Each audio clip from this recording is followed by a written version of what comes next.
Hello, and welcome once again to another episode of Inside the World of Max Headroom. Today's tape is very spontaneous. I really didn't plan on doing it until this morning. But before I go on, let me say this.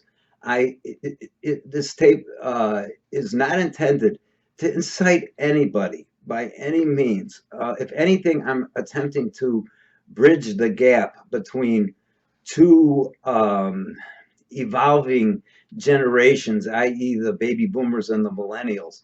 And I'm hoping that as an elder, I can help out a little bit in clarifying some things amongst millennials about a particular subject. And, that is multi-level marketing. What's it now called? M.L.M, I think. It's kind of funny because today I was watching a couple of shows, and you know how sometimes on YouTube when you let the you just don't stop the tape at the end and it rolls over to another one, it starts rolling over to similar themes.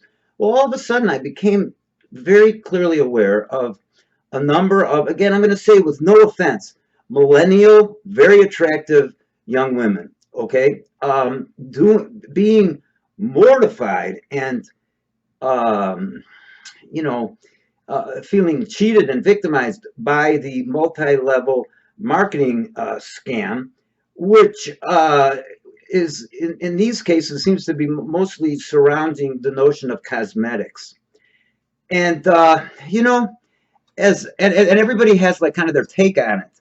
I saw one young English woman the other day, very creative. She ended up with a rap song. I can't remember your name. I'm sorry, but she still didn't quite have the facts straight. And the reason that I'm framing this whole thing in millennial versus boomer thing is only because as a boomer, um, I'd like to try to kind of take my experience about multi-level marketing because it started in my generation, not yours. See, it seems like you guys think that it's just starting now, but it's been going on since the 60s.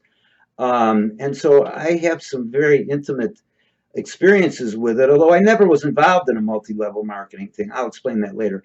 But I hope, honestly, I just want to try to offer, like I said, I hate to say it, as an elder, I'd like to just offer perhaps a more complete story about the notion of multi-level marketing and perhaps reinforce some of your concerns about it and maybe even add some more. And I also want to give you a history as to how crazy multi-level marketing actually began, because I think a lot of you probably think it started with Nutrisystem or what's that other one called, Herbalife. Please, it was going on way before that.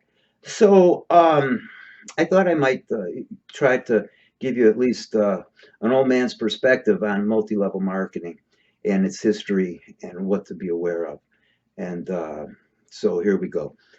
First of all, the first multi-level marketing scam that really gained a lot of public attention was Holiday Magic Cosmetics. And how do I know about Holiday Magic Cosmetics? As I mentioned before, I never was involved in any multi-level marketing thing. Well, I'll tell you how it happened. During the early 1970s, when there was the kind of like what I'd call the commercial um, get your life together in a weekend miracles seminar thing going on, I was introduced to a group called Livestream. There's also a version sort of it in California that's been lawsuited and all kinds of stuff. That's called Life Spring. And while I was there, I attended I was on my way to joining a cult, and luckily I pulled myself out of it and challenged the head guy, which, like, God forbid, like that's like trying to, call David Miscavige an asshole or something, which I think he is. But nonetheless, sorry, Scientology fans, of which I'm sure I have many. But Holiday Magic was, or excuse me, I got involved in this group called uh, Livestream. And Livestream had a series of courses that they offered. One was called the basic course, and another was called, at that time, they called it IPE, And there was another one I can't quite remember the name of. It was a little bit more spiritual in nature. But the funny part about it is when I first, went over there and found out about it, I was very surprised to see all over like the bookcases there were cassette tapes. Okay, that's boomer, right? There were cassette tapes of this guy William Penpatrick, and I think that it was called "How to Achieve Happiness and Success Through Bullshitting" or something like that. But I know it said how to succeed and reach happiness through something. I don't know. And I listened to the tape, and it made absolutely no sense to me at all. But I later found out that actually all the people that were associated in the leadership section of Livestream had also been former employees of Holiday Magic, and William Penpatrick was the founder of Holiday Magic, and they were still selling his speeches that were supposed to improve your life in over a weekend. Um, and then I was introduced through a live stream to Alexander Everett, who was the founder of Mind Dynamics, which he really wasn't the founder of. I hate to break it to you folks, but Alexander Everett ripped off Jose Silva's Silva Mind Control and relabeled it Mind Dynamics. And he was Jose Silva's top instructor until he split to join forces with William Penpatrick in the Holiday Magic Cosmetic Pyramid Company. Now, why would a self-improvement guru join with a pyramid sales corporation? That's kind of crazy, right? Well, not really, because all of the young ladies that I saw today, talking about these things, all we were saying that it was so cult-like. It's cult-like, and they use all these manipulations. And that's very true. But actually, what happened was that William Penpatrick and Alexander Everett from Mind Dynamics got together, and what they did was, in order to make the pyramid maintain itself and function well, they started instituting these self-improvement courses, which, as you progressed throughout the system, you were required to take and pay for yourself. And those were actually the same, almost the exact same courses that I took at Livestream under the name of the basic class. And then this other thing that was called IPE, which was just like a free-for-all crazy experience. But anyway, I just wanted to tell you what happened was that I believe Jose Silva sued Alexander Everett. That was one thing then, but what the worst part about the Holiday Magic Cosmetics thing, besides being a pyramid scam, and taking people, sticking people with inventories in their garages that they could never sell, and just trying to sell their friends on the thought that they could sell it. That's how pyramids work. It's very simple, actually. And they added to in order to move into the executive hierarchy, they added something that was called Leadership Dynamics Institute, LDI. And that was the same thing, ironically, how original as IPE, which stood for Interpersonal Experience, which I took at Livestream. You see, it wasn't quite the same because LDI got very, very carried away, and I want to talk about that a little bit as well because it explains what really led to the demise of Holiday Magic. Well, I'll tell you in a minute. But anyway, first of all, LDI, all the top executives had to go through, and it was very, very expensive. And it was an extremely abusive experience. People were locked in pig pens if they ate too much. They were put in coffins if the leader defined that they were living a dead life. They played with all these metaphors. They were beating people. They had men and women separated into separate groups, which they did also in LDI. Men and women were separate, but these were sometimes couples. In IPE, they also separated men from women and then brought them together at times when they could create the pressure and stuff. But anyway, the LDI experience turned into a terrible mayhem, resulting with William Penpatrick taking one of the LDI, trainees into his airplane because the guy had a fear of flying, and he started doing loop-de-loops. And guess what happened? The fucking airplane crashed into a mountainside, killed the guy in the plane, and so did William Penn go down the tubes to wherever he ended up death. And that scandal is actually what brought an end to holiday magic, because what followed was then all these lawsuits. And that's when pyramid corporations, back in probably around, I don't know, 1970, maybe, they had these big lawsuits, and then that's when pyramid corporations actually became like against the law, by my understanding at least. Not Avon, not Nutrisystem, not Herbalife, not all those other ones. But you see, and also I wanted to tell you that the LDI experience is very well typified in a book, and it's actually poorly acted out, but very accurately described in a movie. And I want to give you the names of those in case you want to read about it, because it's sort of unbelievable. And what I went through, which was called IPE, was a watered down version of that, because I guess they didn't want any airplanes crashing into mountainsides anymore. But the book that it is written is called The Pit. It's called The Pit, An Encounter Group Defiled, and it's by Gene Church. And the movie, which is kind of a B-rate cheesy movie, but the facts are very clear. It's just the acting's horrible. But it goes under two names. For some reason, it was relabeled. One is called Mystique, and the other is called Circle of Power. It's the same exact movie. And it very clearly explains the whole... Somebody's trying to get a hold of me. I'm sorry. But I think it very clearly explains the whole thing. I'm going to take a break for a sec. See what a boomer I am? I forgot to turn my phone off. Oh, Jesus.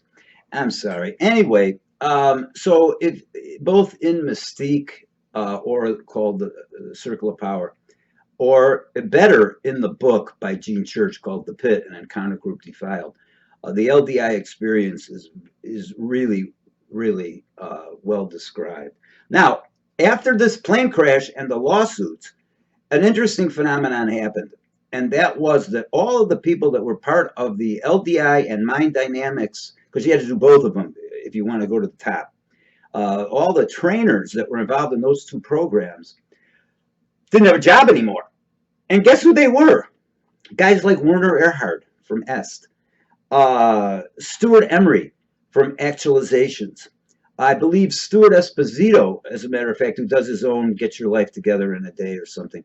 There were all these people that went on to then form the 1970s commercial mind control cult experiences, actually came out of originally the sales trainers from LDI and Holiday Magic who didn't have a job anymore. And that's how that phenomenon started.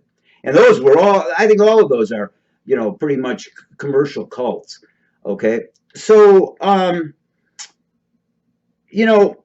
I just want to try to also explain that, a lot of the women I was watching today were talking about all these different manipulative tactics. Well, the whole reason I went into this thing about LDI and mind dynamics and all that kind of stuff is because, you see, there has to be a way to talk a perspective, whatever, distributor, okay, into doing something that doesn't make any sense, because he gets stuck with a bunch of inventory that he can't sell, but he can make more money selling his friends the right to sell it and rip them off too. And somehow they have to be able to get past your conscience, in doing that. And that's how pyramid scams work. So the fact that the people I was watching today, and these were all cosmetic pyramids, just like Holiday Magic, they all had some sort of hook. There has to be a hook to get you into doing something stupid like that, and then roping your friends into it on top of it all, okay? So there's a whole bunch of different ways they do it. Now, in Holiday Magic, the way to do it was by offering self-improvement and suggesting that the more self-improved and self-actualized an individual you are, the better a salesman you're going to be. But really, all it did was just get you into this kind of thing. Oh, I'm going to become a better person. So I better stay connected to Holiday Magic because that's where Mind Dynamics is, and that's where LDI is, and blah, blah, blah. But it also kept them tied in to Holiday Magic, you see? Now, in a lot of these other pyramid corporations, there's always a hook. For instance, it might be dancing and getting all revved up, or going to a party, or or these rah-rah cheerleader things. Which actually will induce a hypnotic trance, I can tell you. Enough repetition of the same kind of sounds or whatever will start to lower your brainwave frequencies down to the theta level, where you're more suggestible to the seminar leader who's trying to tell you how great this product is and what a wonderful opportunity it is in your life, which is all bullshit. It only helps the people at the top. We all know that. There's always a hook. And so really what starts out as a way for some people to make money also becomes a controlling cult. And that's why people feel so ripped off. I heard one woman today say, it was very interesting. She said, well, when you reach a certain level, you get a luxury car. But the luxury car can only be a white Mercedes-Benz that's a very expensive model. And the catch is that really what they do is they just put the car in your name and they make monthly payments. But the monthly payments are contingent upon meeting your quota in the corporation. And as soon as you fall a month behind, you make the payment for the car. But there's even a further hook. It's a luxury car. So the payments, if you have to make them, are gigantic. And how are you going to explain to your friends how you just lost your fancy white Mercedes-Benz? So of course it's going to tie you more in to the corporation. And I guarantee you, even though the philosophy, from a business point of view, that a pyramid corporation is illegal. It's illegal. It's fucking illegal, folks. So as soon as you start hearing these multi-levels and get into these either self-improvement courses that are part of it, or these wonderful opportunities, or what have you, beware. Because you're going to get tied into a cult, which, like all other cults, including Scientology, takes your money out. They pull your gadarum out, your intestines. They just pull it out, And here's an example, because the more expensive the car, the more expensive the payments are. The more expensive the payments are, the more tied into having to meet your quota you're going to be, and the more of your friends you're going to rip off, because the only way to make money in a pyramid corporation is to sell the right to sell the product to your friends. That's how it works, folks. That's how it works. So maybe you already know all this. I doubt you know the history as I laid it out. And I'm not trying to be the wise old man on a hill. I promise you that. I really am not. And I'm not trying to be disrespectful. And I'm just goofing around with boomers and millennials. But on the serious side, I have had this experience. And I saw it when it was more untamed. So everybody out there, I don't care, Generation X, Y, Z, boomers, whatever. But I think millennials are very vulnerable to the pyramid scamming. And that's why I think there's a resurgence of pyramid scamming, because millennials are in a position where it's harder to go to school. It's hard, it's more expensive, it's harder to get loans, blah, blah, blah. And so, you're sort of ripe pickings for this illegal process. It was illegal. It's been illegal since 1970. And yet these corporations still find ways to pop up. And they also take advantage of underprivileged people, for instance, or minorities. For instance, Herbalife. Herbalife preys on the Hispanic community and offers people that are maybe don't have the opportunities that some white people do, let's be honest, a chance at being equal. But really, you just get sucked into a cult of making somebody else rich. And it's probably a white person who speaks Spanish, But, folks, just beware. As soon as you start, there's an old expression, what is it? When something sounds too good, it is too good to be true, And so I just wanted to lend you my experience and point out that millennial folks, you are more vulnerable. Not because you're stupid, because we were just as stupid. We did it. It's a great scam. It really is. I'm so surprised that while it is so illegal, it's being recapitulated again in the millennial generation. See, I think that's very interesting. I was freaked out when I saw film after film after film this afternoon of these disappointed young women trying to speak out and close it down. And I want to lend my support to those young women and all other people who could be vulnerable to this kind of scamming. There's always a hook. There's always some bait. And when you hear about multi-level anything, just get strong and say no. I mean, to conclude, remember I told you that I called out the head of Livestream. I really called his ass out. People were freaking, and they were attacking me right and left in a group where I was learning how to be an instructor for the basic course. Okay, this was like as high as you could go in Livestream. And when I made my thoughts known that really they were just using self-hypnosis and not something called centering, which Alexander Everett coined the term, just reframing self-hypnosis into something called centering. When I called them on that, oh, did they come down on me like stink on shit. It was, but I stood up and I fought back, and I even got my money back.